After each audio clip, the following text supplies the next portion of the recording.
Good morning and welcome to Mindful Meditations on Art Jewelry. My name is Allison Buxbaum and I'm coming to you live this morning from Patina Gallery here in Santa Fe, New Mexico. And we have an exciting exhibition that we're opening here at Patina on Friday, May 9th, entitled Korea Now. So joining me this morning will be my friend Charon Kransen, and he is a jewelry curator, bookseller, and has a great eye for international jewelry. He started his Charon Kransen Arts in 1993 in New York City, and he's going to be joining our program this morning.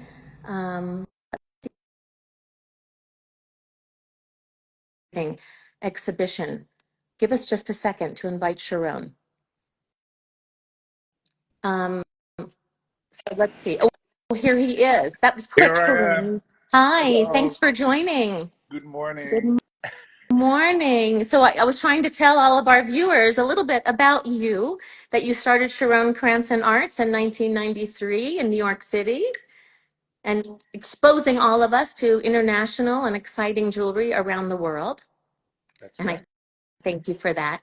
And you and I have known each other since the late 90s, and we've done a lot of, We've a worked long time. together, done Yes, exhibitions together, etc., etc. So etc. So let's talk about this new exhibition that we're opening on Friday, which is called Korea Now. And tell us about this exhibition, and then we'll walk through the gallery and you can tell us more about the artists that are included. so every year I curate a big exhibition that premieres at New York Jewelry Week in November. And me being an educator, I always want to choose a theme to open people's eye and to bring something that is new and exciting. And I'm sure you've known about the Red exhibition that Patina Gallery also hosted, red being my favorite color. But just imagine that you walk into a space and there are 55 artists from all over the world showing work in red. And what does that do to you? You know, that's like a shock. And Yes. the same idea is also with this exhibition from Korea. I have taught in Korea a few times. I've lectured there. I've found incredible work that we hardly ever get to see, for the most part, in the Western world. And so the idea of, I mean, I've worked with Korean artists for a number of years, but it's very different when you show the Korean artist in between other work from other countries. It's very different when you walk into a space and all of a sudden you see, I think there are 50 artists, right? Or 50 Yes, a little more. artists, Yeah. all from Korea. Mm. And you look at something that is not really so familiar to you in terms of aesthetic, in terms of concept.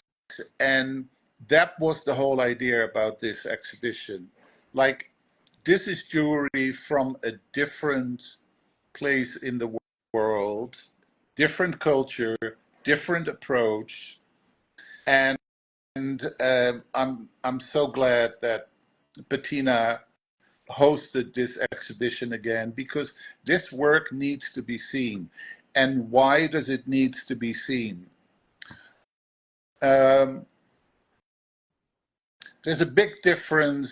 You know, there was a time when, maybe 30 years ago, when you could clearly say, well, this is clearly work from Australia. This is clearly work from Norway. This is clearly work from wherever. Since the internet, you know, everything is global, and it's very hard to pinpoint exactly like what is so specific about this work and from this culture. Well, I'm a trained jeweler. I've been in this field for 56 years, I think, as a maker, as a curator, as a professor, as a dealer, etc., etc. Uh, so I've seen a lot of jewelry all over the world. What is, to me, and this is just me, what is so significant is I don't think I have been in any other place, even though some are come close, where the eye for detail is so unbelievably developed across the board, across many media, not just jewelry. Mm. Uh, so it's part of, obviously, it's part of the culture where Yes. people are trained um, to work in a certain way and have an eye for detail, which is maybe unique for jewelry, since jewelry, happens on a relatively small scale. So uh, every little thing you see. But I was so struck by the work from Korea that I've seen, and also as a juror in several competitions in Korea. You look at a piece, you look at it from all sides, and what I find so striking is that an artist uses a certain um, way of working, a certain process in order to get what he or she wants to express. And the process chosen doesn't allow rushing. No. Do you know what I Yeah. mean? It's That's, I find, so fascinating, because we're so concerned always about time and about deadline and et cetera, and then the work leaves the studio maybe not always as finished or as resolved as we would like to. By using all these different processes, it doesn't allow rushing. And that I find so fascinating. And like I said, it's across the board. I've never been to a place where I was so struck by that aspect of the work. And of course, it's not only about process, because process, like material or technique, serves the idea, but it's almost something like as if time is not an issue. It's finished when it's finished. You know what I mean? Yeah. Like Yes. if you put a chicken in the oven and you take it out too soon, it's Exactly. only it's only half cooked. And so with this exhibition, especially when you come in and you really look at the so many incredible details where, and I'm saying this as a trained jewelry artist, I look at it and I go like, wow, how did this person do this? When How when much? and how did this start to develop in Korea? Well, it's a relatively young field. Um, Most of the jewelry was very traditional, but due to the fact that quite a number of the various professors at the various universities in South Korea actually studied in the West, Okay. studied partly in the West, and then came back and brought that knowledge and ideas of concept uh, to Korea.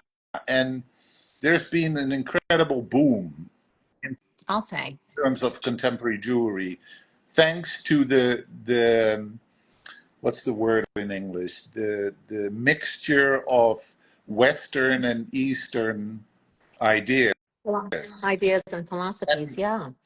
uh, I think what's the other thing that is so different, uh, in many ways, in the Western world, we say what we think and what we feel, and it's all out there. in the work also.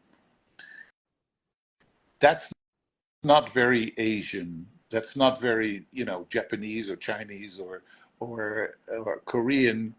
Uh, so, excuse me. The work is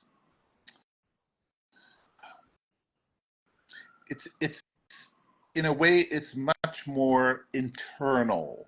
I They're see not that. Yeah. not making a political statement. They're not like brass and wow, it's here. This is the message. It's a very, it's the product of an internal process. Well, I find it's so interesting the way so many of these artists are exploring so many different medium. This is Formica.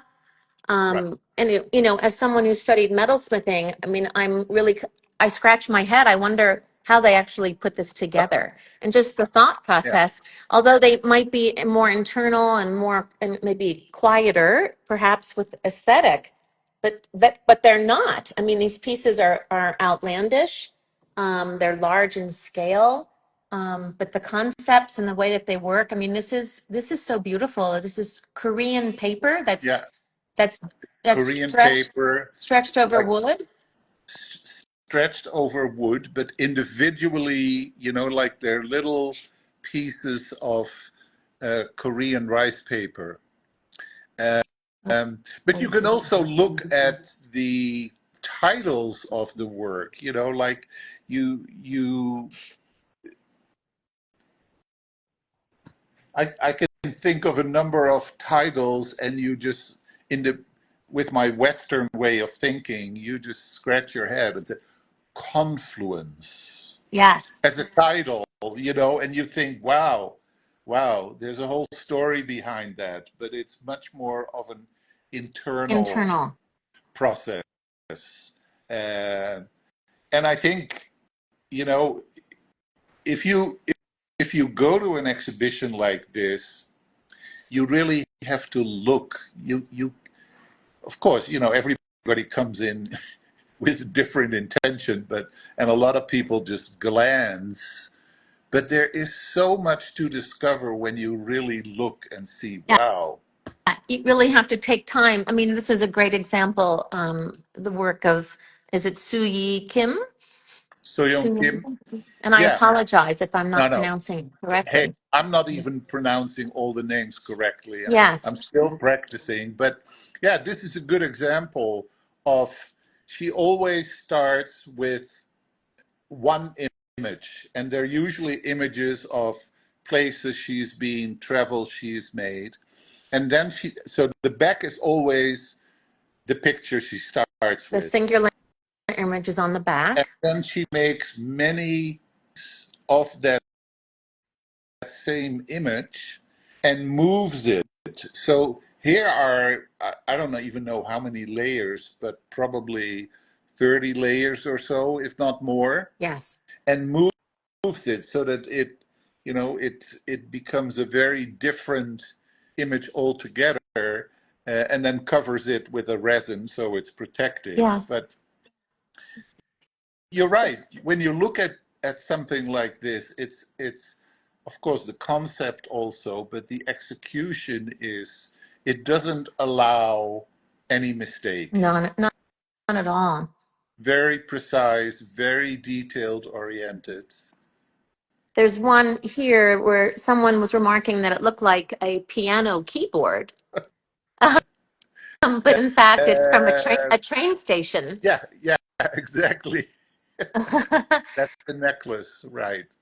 And we can make our own interpretations, and I think that's what's it's really essential with art. I mean, the artist might imbue their ideas into the piece, but when they're this abstract, I think oftentimes it's better to let the customer, the viewer, really create and Well, adapt their own thoughts around it. you know, any any jewelry or anything for that matter that is too literal, I lose interest. I want to Yes, be, I want it to be mysterious. I want the piece, I'm sort of left with a question and a mystery, like, what am I looking at? What Mm. is this about? What, and when something is too literal, you don't have to think anymore. Like, okay, this is it. They do the work for It's us. funny, it's colorful, it's this, whatever. Um, that's maybe another thing about all this work. It is very much content based. It's not just a pretty thing. I mean, so this artist, Youngju Kim, Young Joe Kim, she she was right, in our exhibit last year for right, Red, right. but she's using Velcro. Tell us a little bit about her process. So yeah, people scratch their head with like, what? Strips Velcro, of Velcro. worthless materials. He basically cuts strips of Velcro that are hand dyed and then stitches them together. That's basically the process. I mean, they're just so beautiful. Go They're like figure, right? birds and Velcro. snakes. Look And look at this. that's maybe another thing that when you look at a lot of this work, which is a lot of non-traditional material, often material that is kind of worthless, but it's so beautiful. And why not use it? And I had a discussion with somebody the other day. Like, we live so much in a throwaway society. Mm, We discard materials, and yes. there's so many beautiful materials. Well, I'm from a small country where there is not a lot of space, so we can throw away a lot of. But in America, there is so much space. It's an interesting idea, like you can just throw it away, but we So find the most beautiful things in in someone else's material. trash. Exactly. Yeah, this is Halim Shin. Fascinating work because she is both a jeweler and a painter. Mm, And you see that in the work. it's What so do you see? beautiful. What you're looking at right now is rolled up canvas, Mm-hmm. It's really painted, and then shaved. it's And so they're quite beautiful. large actually, but They are. you see the movement of the brush of the painter in the work. And sort of the end grain of the canvas. Yes, yes, They're just beautiful. And setting them in silver, so creating a preciousness in the setting of right. this discarded material. I'm really fascinated by Ju Hong Park's pieces. Yeah, Um, I think Julian Park. I think She these are uses, incredible. I've been to her studio. She literally carves every piece out of a block of wood, and she uses many different kinds of wood, Wangi, walnut. Yeah, she uses different kind of woods, but she carves it out of one piece yes. of. I've seen that, like that alone is. How do you I do mean, that? look at this piece is just sublime. It's so beautiful, and that blue internal. It's on Right. the outside And then and making its way in. what she does is she uses, actually in all her pieces, ochil.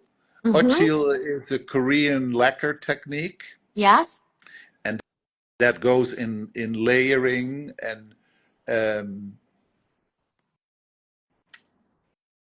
They're just so beautiful. There's a few artists using the wochil. This artist as well, Jong Sok Lim, making yeah, he these. doesn't use a lot of ochil actually, but I think in these insect-like. Um, But it is a common, like in Japan, Japanese lacquer. It's used for various different mediums. Yes. What about this artist? This is Song Kim using the seeds, their seed beads and seeds. Right. These are most So unusual. there's there's a Tactile. funny story that so the person whose work we looked at, Halim Shin, with the canvas Yes. brooches, when I was already in a late phase of organizing this exhibition, um, she wrote me and she said, "I know an artist who would love to participate in this exhibition," and I'm like, "Honey, all everything is printed already. We can't add anything. There are 55 artists." Uh, but send me some pictures. So she did, and so I did include her at the very last moment. And we actually sold quite a number of pieces of hers, and I'd never worked with this artist before. Oh, isn't that But good? again, this is also a good example of work, beaded and shells, and you look at it like, well, first of all, you have to have tiny hands, you have to have very good eyes, and you have to have a lot of patience also. And an imagination. Yeah. Yeah. And then I think these are See, I very love beautiful. that. I Oh, love that in that was what I was talking about before. You look at it and you think this must have taken so long. I don't even understand it no, really no. because we're so used not to take time. But we all know that once you devote a lot of time and not feel rushed in spite of deadlines, etc., etc., something happens that is, Well, everybody sees it, right? for the scale of jewelry, it takes maybe the same or more time because of that intimate detail that the artists have to put into the piece, whether it's setting a stone or doing beadwork. I mean, this is really Right. time. They're labors of love in the making. Yeah, These are very beautiful. but you can also think of it differently, and you know, artists and artisans used to work like that. Yes, Think about all the artisans that worked on, decorating the churches in woodwork, and true. of course, they did this all to the greater glory of God, and or the temples in Thailand. I mean, you name it. You look at those examples and you think this must this must serve A bigger a purpose. bigger purpose, and that I find so admirable. So I think often we've gotten away from this approach and giving every piece the time it needs. Well, there are no shortcuts to great art. No, no, no. There are no shortcuts. I mean, the variety of ideas and the visual impact of these pieces Right. is so exciting. Well, that's a good way of putting it, Allison. Like that word, shortcut. Where Mm. what is it? What is it that we maybe often choose the shortcut? Like why? Like why are we really so rushed all the I time? guess for efficiency, but you and I both live in a world where we don't view it that way. We really view the time Right. that it takes from concept to finalizing the idea, and then the hand and the heart, the mind to create these beautiful pieces. This is Dong Shun Lee, one of my very, very favorite artists.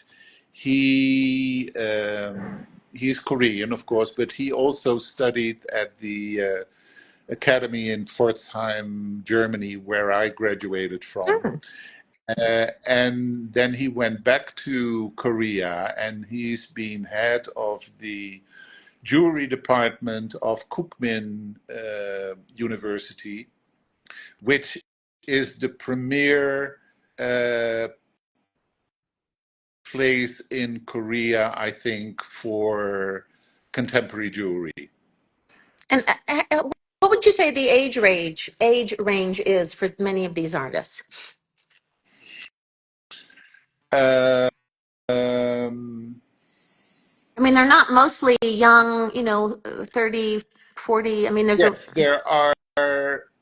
I would say the younger generation, which is around early 30s, and then some of the generation, I would say late 40s, early 50s. okay. These Yeah, are interesting silicone. some people find it like, yeah, ugh, ugh, and they feel it, like they're attracted to the image, but then it's Yeah, silicone, yeah, and silicone just, gives such a freedom. it does. I mean, just the texture, the polish, the Right. matte, they're fascinating pieces, and of course, they don't have any weight to them. No, And I know this is Junmin Bae is one of your favorite artists. These are polymer clay. yeah, yeah, exactly. Polymer clay, which right now I'm doing a jewelry presentation, and somebody came in and said, what would happen if you drop this? And I'm like, what is polymer clay? Yeah, I'm kind of embarrassed that I didn't know really what it is. It actually clay based? So we looked it up. No, it's not clay based. What what It's is it's it? It's it's plastic, a sort of, yeah, it's a the PVC PVC. melange of, who knows exactly, but and of course, we can't find out whether it breaks unless we drop one. And Well, we don't want to experiment with that. Is there a particular artist that you would like? Like, I would love to know a little bit more about Hana Kim. Hana Kim, yeah. Um, well, what material that is. This is resin, Resin. and what do we know about like I'm not very knowledgeable about all the possibilities of resin, but look what you can create, and they're super light, and you can create wonderful volume. It's like, is Hana is a woman? Hana Hana is a Kim. woman. So Yeah, they're like textile, or like yeah, a they sort like a of shibori. yeah, yeah, yeah. They have something of, yeah, and like ikat, and it has a sort of a textile surface, very, And have a very very sculptural. architectural. Right. Well, that's the wonderful thing about using such a light, hollow material, so you can build bigger pieces that are sculptural Mm. without it feeling. So I want to come to this work, which is very architectural by Young Jung Young Park. He studied at Cookmin, where he got his master's, and then he came to America and did another master's program at Tyler University. Um, this is very, very thin aluminum sheet. That is, Aluminium. yeah, and the connections are laser cut. It's an incredibly time-consuming process. I think the guy is a genius. Really, he really is a genius. Well, I mean, it's hard to do this with aluminium Right, to exactly join the pieces. right. So he's kind of done, like, I guess, like a workaround. Yeah, the individual pieces are, they're all constructed, and then, like I said, they're laser welded. And Amazing. there's something, um, there are certain people who say, "Oh, can't you do the welding much more precise?" But there is, what I love about his work, there is an honesty about it. Like, this Yes, is how it's done, and I can totally appreciate it for that I reason. agree with you. And it shows the process. It shows Right, the sign of the hand on the right. piece, which I love. And other pieces need to have the cleanliness and how they've been constructed and how they've been Right, put together. right. We only have one piece by Hyamin On, this brass piece. Young artist. Um, it's a good example. I also had an object of his, but I didn't put that in the exhibition. But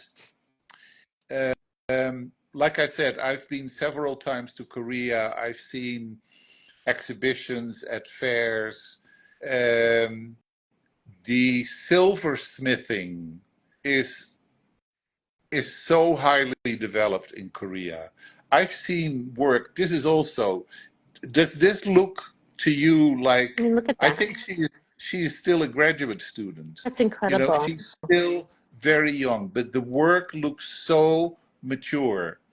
And I've seen vessels and in silversmithing, and you think, and these were a number of them were presentations of graduate work from several art academies. Such high level, I mean, I'm just looking at the way that this is articulated right? and cut and then folded to create this faceted effect in the brass. It's really very beautiful. And then you can see the side. You can see how she's, scored these lines so Right. that she can fold the metal. It's so beautiful, really elegant, Very, very mature, right? very mature, Yeah, very mature. And then Ji Hun An, unusual pieces with carved wood. right. And also, Also, very young artist, very poetic. Um, you know, they borrow things from nature in conjunction with sort of more architectural forms, and I think that's very interesting combination. so this is hers as well. Right. And the material on this piece? It's patinated brass with silver foil. Oh, wow. Ooh, excuse me. Hey, And durable. if you drop it, you get it. That's right. And durable. I love the patina on there. Um, and then I think this artist's work is very interesting. You're not gonna, Talk about but nobody believes it. time consuming. People say this is incredible. It must be laser cut. No. I've met her. It's not laser cut, but look at how precise this is constructed and the parts that are sawn out individually. I can just see her doing this. She made the Mhm. last year's award object for the lifetime achievement of the snack conference. Oh my.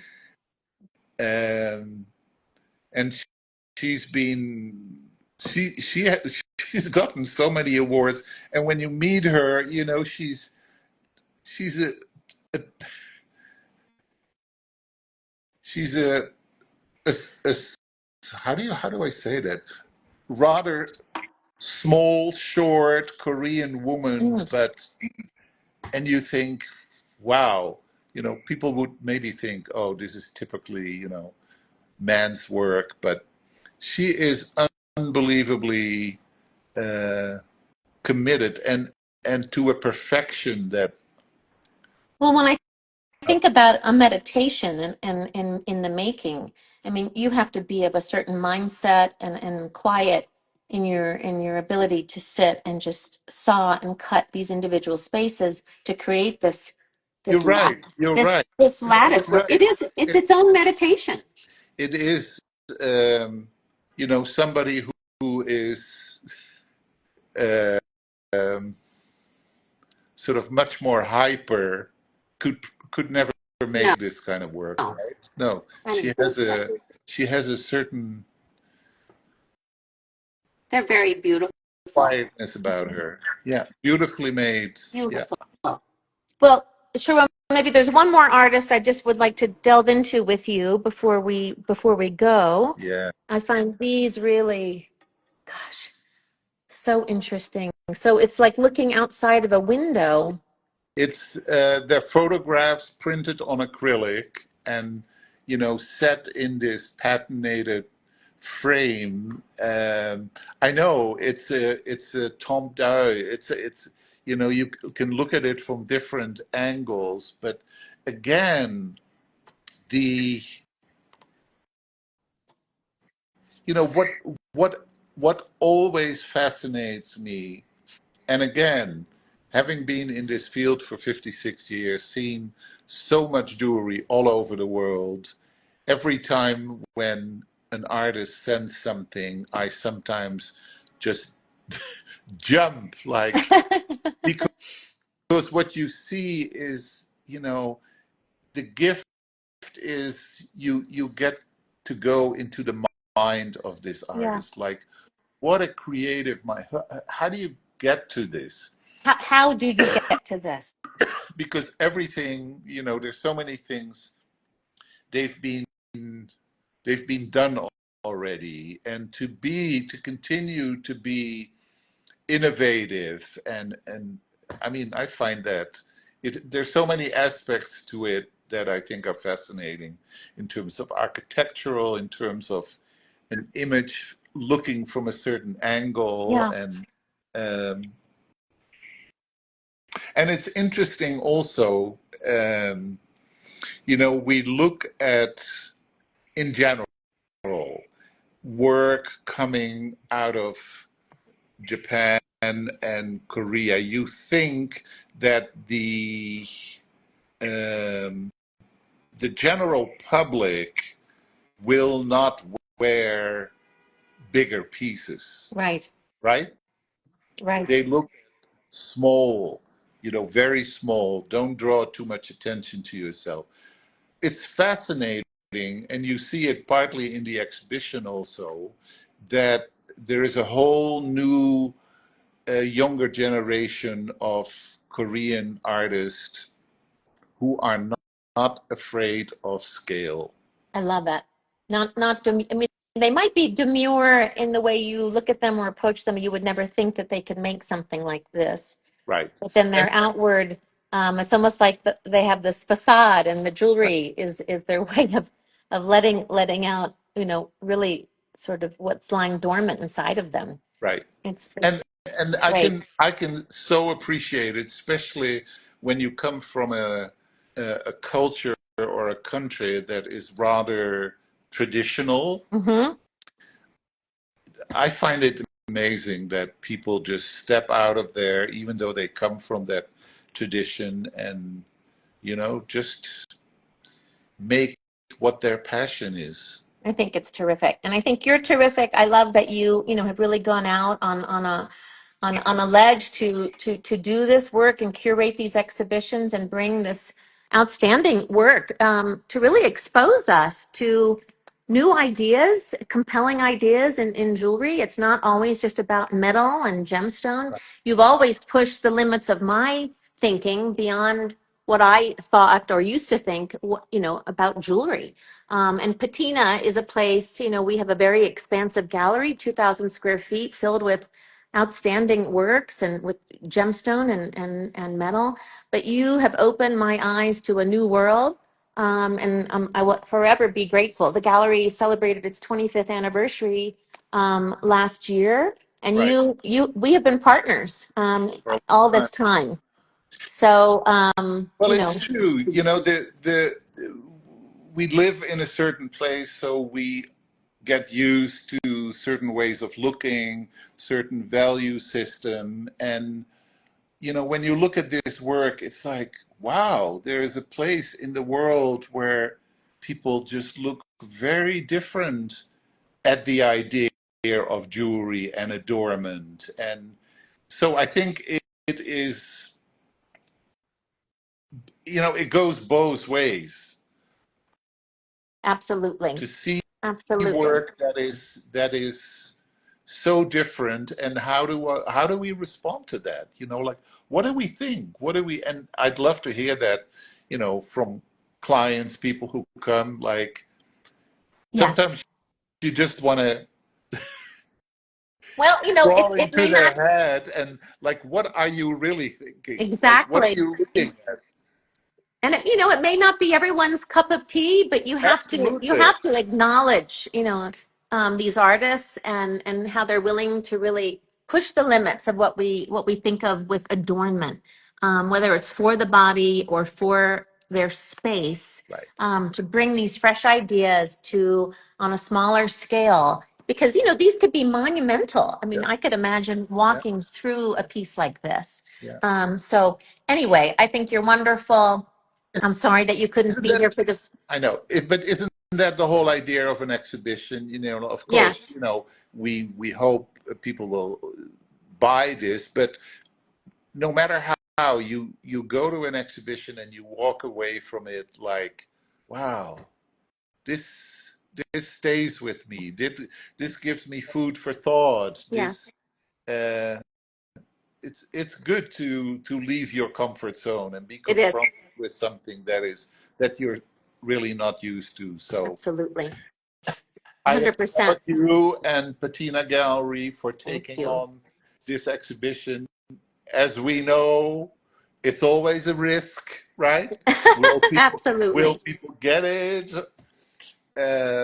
So Well, I, we're doing our job. We're exposing the I world know, to this absolutely. great and international aesthetic, and we hope more people will understand. We keep exposing more people Right. to it. We're So educated. for those of you who can't come to the exhibition, many of the pieces, just a handful, will be on our website, and then obviously I can FaceTime with anyone who wants to see a piece more intimately. We can do that. The exhibition opens on Friday. We'll be up for about 3 weeks. We are the first stop in the traveling exhibition. So thank you, Sharon, and thank you for everyone who tuned in today, and really appreciate everyone's response to this conversation and for all the gifts that Sharon has given us. Thank you. And we worked out the technical aspects. We did. We figured it out. You did it, but this was your first time. Well done. Well done. We're definitely an older generation, right? Oh, okay, you just keep that for yourself. All right. Thank you All all for right. joining us Thank this morning. you and If you good have any luck, huh? questions, thank you. Okay. Please be in touch. Okay. Bye. Bye. Bye.